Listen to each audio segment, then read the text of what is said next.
pros, obviously, in your locker room, but was there a message in terms of wiping what happened on Sunday away and getting locked into week 2 now? Yeah, you got to face the tough losses in the NFL when they happen, and you got to learn from them quickly. And that was the big thing is, hey, once Monday's done with, once you watch that film, it's on to Tennessee. So once you leave the building on Monday, our full attention is on the Titans. And this group's, like I told you, it's a great group to coach, very close group, and we're on to Tennessee. Austin obviously wasn't out here for personal reasons. Can you estimate if he would have practiced today if he had been here? No, he had an ankle in the game, and his status is to be determined. Any concern about him not being able to play in Tennessee, Austin? We'll know by the end of the week. And Joey's hamstring injury, just got the injury report. Was that from the game? It was, yeah. And just how significant is it? To be determined. He was sore during the game or sore after the game, and his practice status to be determined. Does it have to be a gang effort to tackle Derrick Henry? Yeah, you got to play team defense on this guy. He's one of the toughest guys to tackle in the league. So his resume speaks for itself. He's been a consistent player in the league for a long time, and definitely one of the big engines for their offense. And Eric, also on the injury report slash personal, how significant is that? Same comment as Joey, just some hamstring soreness after the game. Jamari playing at right guard in this game, obviously a position switch for him. I know he was playing training camp last year, but new position. Just how did you feel like he performed at right guard?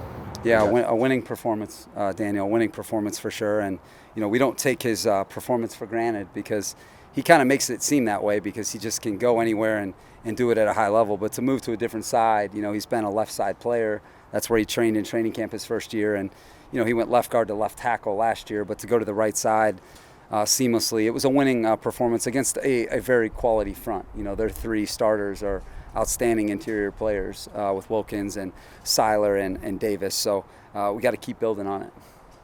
Derwin talked about Tannehill and Tua being different quarterbacks. They both use their legs to create space. Tua didn't run. Obviously, I'm guessing it's because of the concussion situation. But Tannehill will tuck the ball. What do you see that problem for your defense there? Yeah, Ryan's an outstanding player in the league. I've got a lot of respect for his game. He showed real toughness last year when he hurt his ankle and then came back into the game. And, they've won a lot of football games there in Tennessee with him as the starting quarterback. And I think he's had a really quality career, and he can do a lot of things as a quarterback. He can really access any part of the field. He's a very clean thrower of the football, accurate, tough. He's big. People forget he played receiver in college. He's an outstanding athlete. And he's a really smart football player too. He's seen it all, and we've got a lot of respect for his game.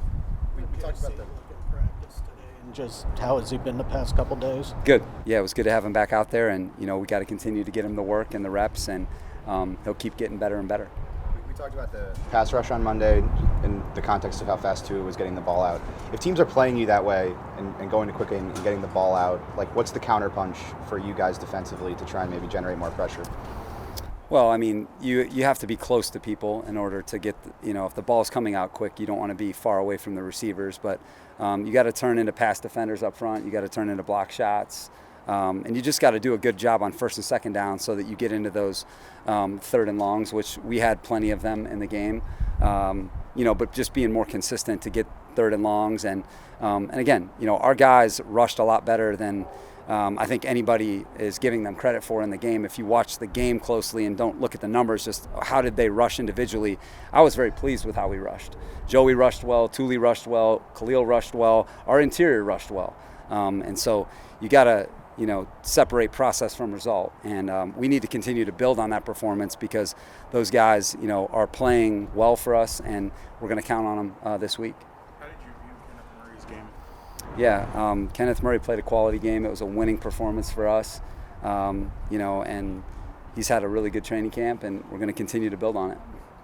How did you feel the tight ends blocked in the game? Obviously, a little bit of a weakness for you guys last year, but in Kellen's system, it felt like maybe a little bit of improvement there. What did you see out of the tight ends from a blocking perspective in the run game? Yeah, I felt like when we were healthy our first year that group really did a good job, a quality job our first year, and then last year there was a ton of attrition, but you don't rush for that many yards if your tight ends aren't involved at the point of attack. I think all of them that played in the game contributed.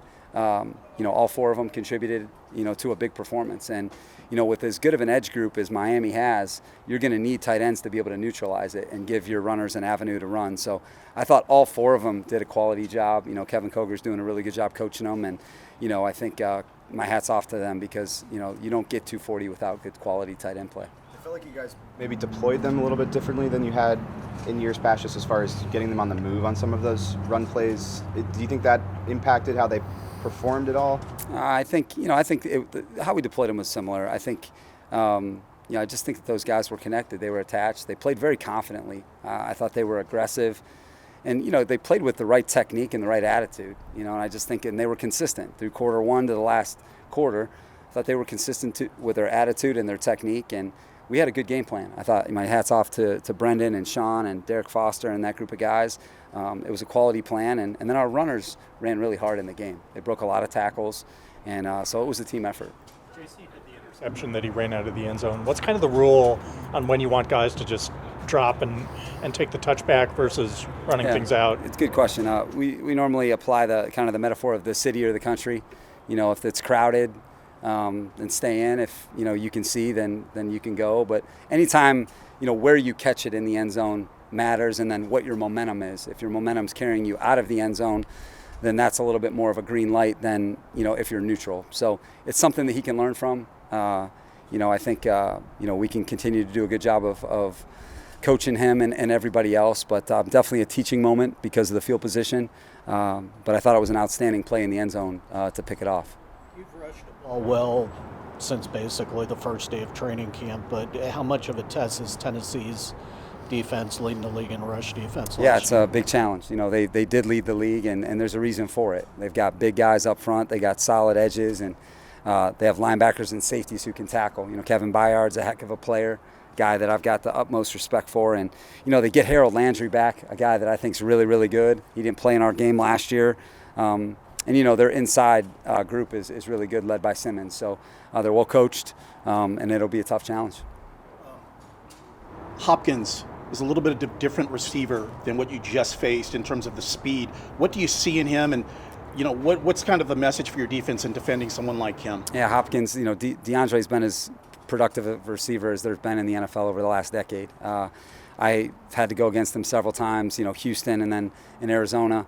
Jalen Ramsey, who I'm very close with, has had a lot of epic matchups with him, and so he's a proven player. He's one of the dynamite players in the league, and he's got big hands. He's really strong. He can really win, level 1, level 2, and make it really tough on you. Outstanding after the catch, too. He can really create, when the ball's in his hand. So definitely a good addition for them, and, he's a guy that we're going to have to handle.